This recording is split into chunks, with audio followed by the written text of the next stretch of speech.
हरे कृष्णा। आप सभी का दिन शुभ और मंगलमय हो। उम्मीद है आप हमारे चैनल पर हर दिन कथाओं को सुन रहे होंगे। आज का अध्याय शुरू करने से पहले आपको सुनाते हैं महाभारत से जुड़ी एक और कथा, जो कि दानवीर कर्ण से जुड़ी हुई है। अगर कौरवों की ओर से देखा जाए तो सबसे दया का पात्र यदि कोई था तो वो था दानवीर कर्ण। महाभारत युद्ध में कर्ण सबसे शक्तिशाली योद्धा माना जाता है।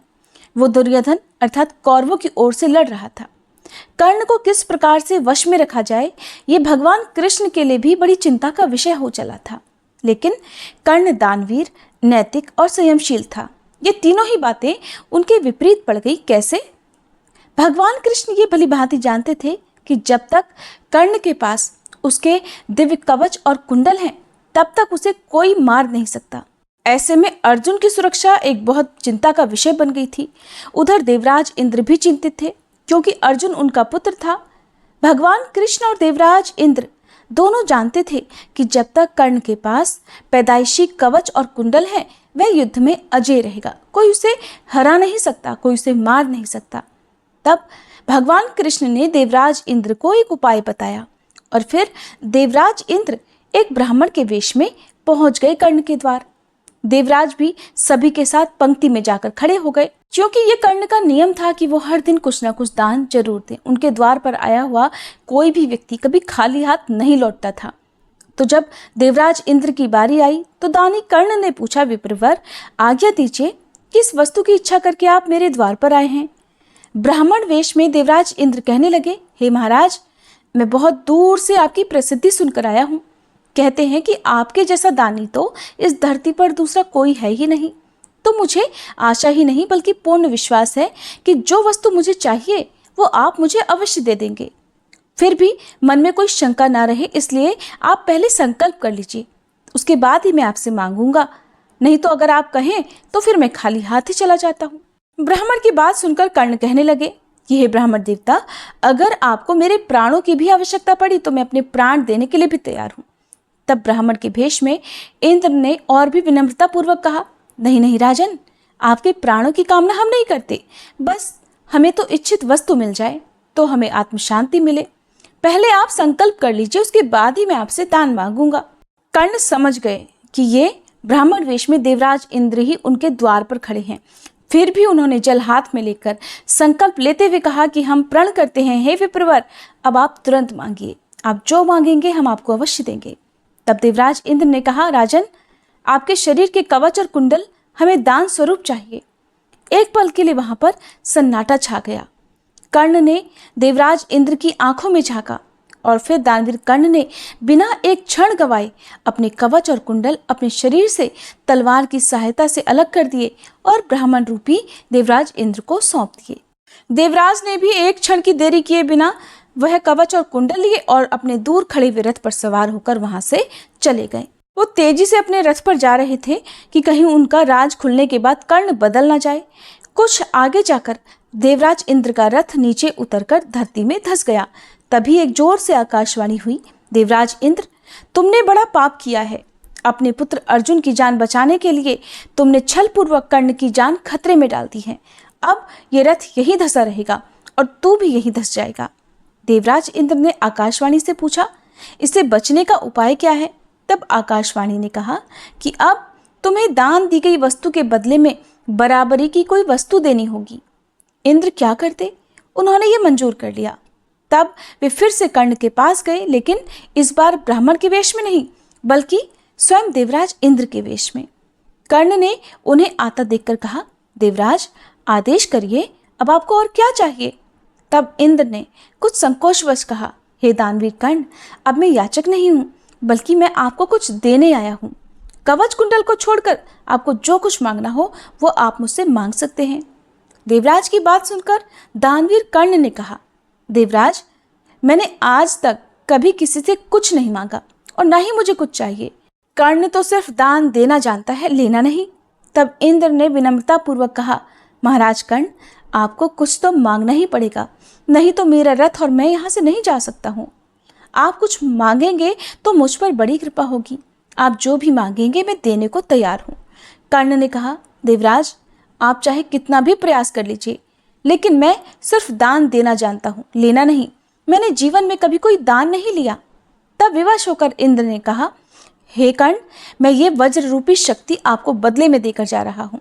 तुम इसको जिसके ऊपर भी चला दोगे वो बच नहीं पाएगा। भले ही साक्षात काल के ऊपर ही चला देना, लेकिन ध्यान रखना, इसका प्रयोग तुम सिर्फ एक बार ही कर पाओगे। कर्ण कुछ कहते उसके पहले ही देवराज वह वज्र शक्ति वहां रखकर तुरंत वहां से चले गए। कर्ण के आवाज देने पर भी वो रुके नहीं। बाद में कर्ण को उस वज्र शक्ति को अपने पास मजबूरन रखना पड़ा। लेकिन जैसे ही उधर दुर्योधन को पता चला कि कर्ण ने अपने दिव्य कवच और कुंडल दान में दे दिए हैं, तब तो दुर्योधन को मूर्छा ही आ गई। उसको हस्तिनापुर का राज्य हाथ से जाता लगने लगा, क्योंकि जब तक कर्ण दुर्योधन की सेना में था तब तक दुर्योधन सबको जीत सकता था। कर्ण के सहयोग से ही वह महाभारत का युद्ध लड़ने के लिए कुरुक्षेत्र के मैदान में उतरा था। अगर दुर्योधन को कर्ण का सहारा नहीं होता तो वो कभी भी महाभारत का युद्ध लड़ने की हिम्मत कर ही नहीं सकता था। कर्ण ने देवराज इंद्र द्वारा दी गई वज्र शक्ति का प्रयोग कब और कैसे किया, अगर आप इस बारे में जानना चाहते हो तो कमेंट करके जरूर बताइएगा, ताकि अगले अध्याय में मैं आपको इस बारे में भी कथा सुना सकूं। जब कर्ण से उनके दिव्य कवच और कुंडल मांगे जा रहे थे, उस समय का बहुत ही मार्मिक वृतांत है जो कि महाकाव्य रश्मिरथी में बताया गया है। उन्हीं की कुछ पंक्तियां मैं आपको सुनाना चाहती हूँ, फिर आप अध्याय सुनिएगा। सहम गया सुन शपथ कर्ण की, हृदय विप्र का डोला। नयन झुकाए हुए भिक्षु साहस समेट कर बोला, धन की लेकर भीख नहीं मैं घर भरने आया हूँ, और नहीं नृप को अपना सेवक करने आया हूँ। ये कुछ मुझको नहीं चाहिए, देव धर्म को बल दें, देना हो तो मुझे कृपा कर कवच और कुंडल दें। कवच और कुंडल? विद्युत छू गई कर्ण के तन को, पर कुछ सोच रहस्य कहा उसने गंभीर कर मन को। समझा तो ये और न कोई आप स्वयं सुरपति हैं, देने को आए प्रसन्न हो तब को नई प्रगति है। धन्य हमारा सुयश आपको खींच मही पर लाया, स्वर्ग भीख मांगने आज सच ही मिट्टी पर आया। क्षमा कीजिए इस रहस्य को तुरंत ना जान सका मैं, छुपकर आए आप नहीं इससे पहचान सका मैं। दीन विप्र ही समझ कहा धन धाम धरा लेने को, था क्या मेरे पास अन्यथा सुरपति को देने को। केवल गंध जिन्हें प्रिय उनको स्थूल मनुज क्या देगा, और व्योमवासी मिट्टी से दान भला क्या लेगा। फिर भी देवराज भिक्षुक बनकर यदि हाथ पसारे जो भी हो, पर इस सुयोग को हम क्यों अशुभ विचारें। अतः आपने जो मांगा है दान वही मैं दूंगा, शिव दधीची की पंक्ति छोड़कर जग में अयश न लूंगा। पर कहता हूँ मुझे बना निस्त्राण छोड़ते हैं क्यों, कवच और कुंडल लेकर प्राण छोड़ते हैं क्यों। दानवीर कर्ण जानते थे कि अगर उनके कवच और कुंडल दान में ले लिए जाएं तो फिर उनमें शक्ति ही नहीं बचेगी, ऐसा लगेगा मानो उनके प्राण ही किसी ने हर लिए हों। तो ये थी दानवीर कर्ण की कहानी। अब सुनिए आज का अध्याय। श्री हरि कहते हैं, हे देवी, अब सब लोगों द्वारा सम्मानित 5वें अध्याय का महात्म्य संक्षेप से बतलाता हूँ, ध्यान पूर्वक सुनो। मद्र देश में पुरुकुत्सपुर नामक एक नगर है। उसमें पिंगल नामक एक ब्राह्मण रहा करता था। वह वेद पाठी ब्राह्मणों के विख्यात वंश में जो सर्वथा निष्कलंक था उत्पन्न हुआ था, किंतु अपने कुल के लिए उचित वेद शास्त्रों के स्वाध्याय को छोड़कर ढोल आदि बजाते हुए उसने नाच गान में मन लगा लिया। गीत नृत्य और बाजा बजाने की कला में खूब मेहनत करके उसने प्रसिद्धि प्राप्त कर ली और उसी से उसका राजभवन में भी प्रवेश हो गया। अब वो राजा के साथ रहने लगा और पराई स्त्रियों को बुला बुलाकर उनका उपभोग करने लगा। स्त्रियों के सिवा और कहीं उसका मन लगता ही नहीं था। धीरे धीरे अभिमान बढ़ जाने से उच्छृंखल होकर वह एकांत में राजा से दूसरों के दोष बतलाने लगा। पिंगल की एक पत्नी थी जिसका नाम था अरुणा, और वो नीच कुल में उत्पन्न हुई थी और कामी पुरुषों के साथ विहार करने की इच्छा से सदा उन्हीं की खोज में घूमा करती थी।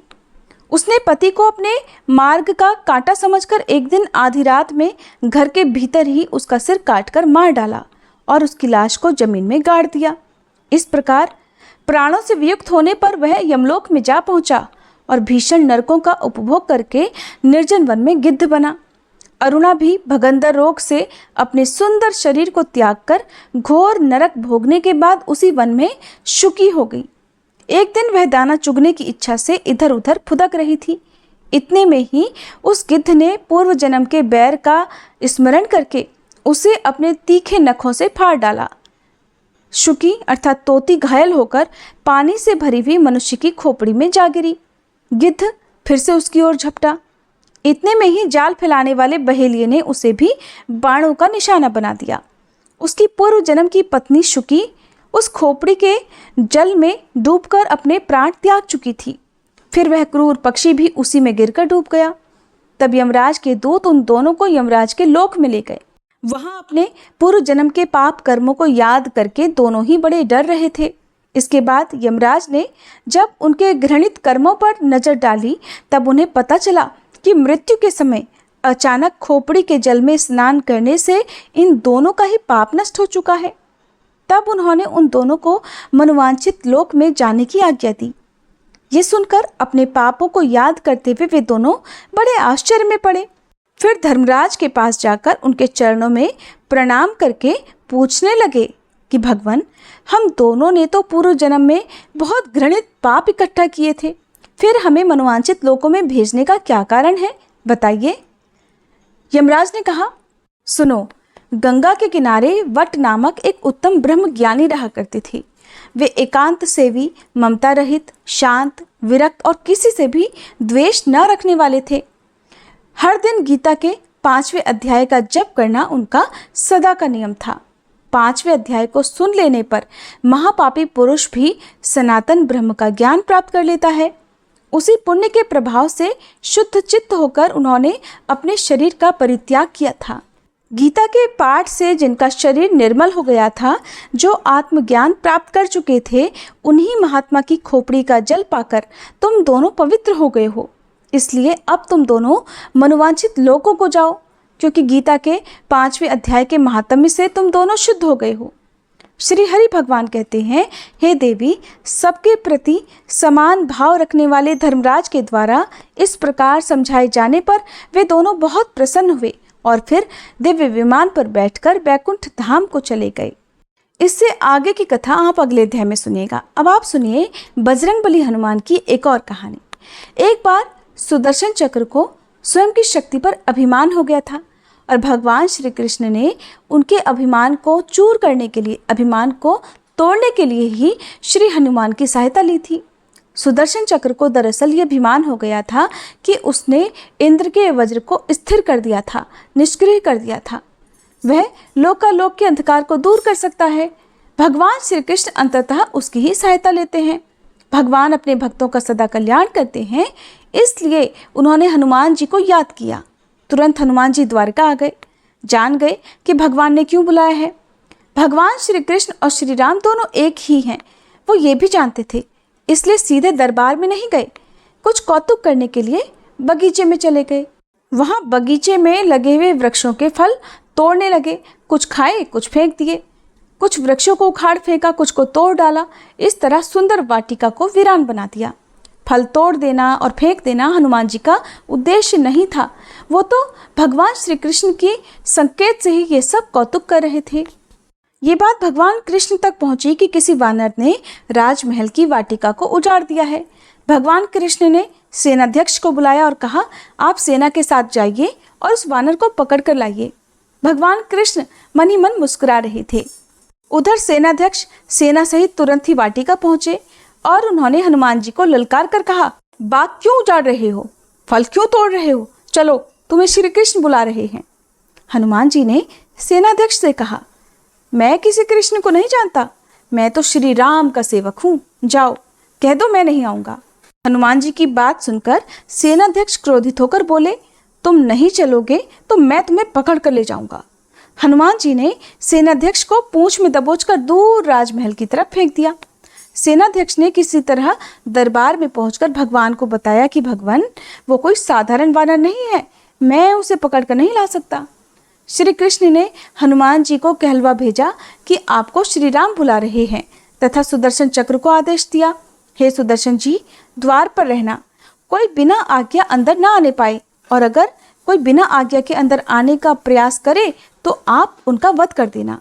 श्री कृष्ण समझते थे कि श्री राम का संदेश सुनकर तो हनुमान जी एक पल भी नहीं रुक सकते। जैसे ही ये संदेश बजरंगबली हनुमान तक पहुंचा, तो उन्होंने एक पल की भी देरी नहीं लगाई और पहुंच गए दरबार के द्वार पर। वहां पर सुदर्शन खड़े हुए थे। कहने लगे, रुको, बिना आज्ञा के तुम अंदर नहीं जा सकते। और जब भगवान श्री राम बुला रहे हों तो हनुमान जी बिल्कुल भी देरी सहन नहीं कर सकते। हनुमान जी ने सुदर्शन को पकड़ा और इलायची की तरह दाढ़ में दबाकर मुंह में रख लिया। भगवान श्री राम के स्वरूप में श्री कृष्ण जी सिंहासन पर बैठ गए।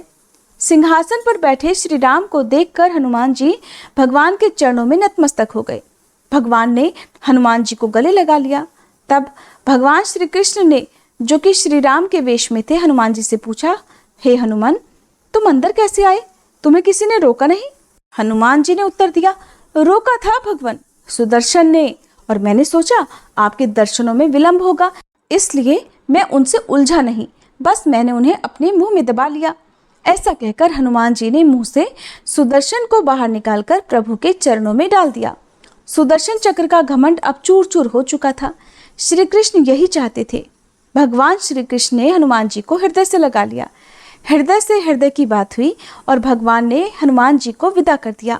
इस तरह भगवान के निकट वही रह सकता है जिसके अंदर अहम नहीं हो, जो मैं से रहित होकर न मैं जान लेता है, अर्थात नमः को जान लेता है, वही भगवान के निकट रह सकता है। नमः का अर्थ ही है कि मैं कुछ नहीं हूँ, बल्कि परमेश्वर ही सर्वत्र हैं। उन्हीं परमेश्वर को मैं बारंबार नमन करता हूँ। इसलिए भगवान की भक्ति करने से पहले अपने अंदर के अभिमान को आपको दूर करना होगा। कुछ रुपए दान करने वाला अगर बार बार सबसे ये कहे कि उसने ऐसा किया है, तो उससे बड़ा मूर्ख और कोई नहीं है। और बहुत से लोग ऐसे भी हैं जो हर महीने लाखों का दान करते हैं, लेकिन उसका जिक्र तक नहीं करते और न करने देते हैं। वास्तव में जरूरतमंद और पीड़ित की सहायता ही दान है और पुण्य है। ऐसे लोगों पर माँ सरस्वती की और भगवान श्री कृष्ण की सदा कृपा बनी रहती है।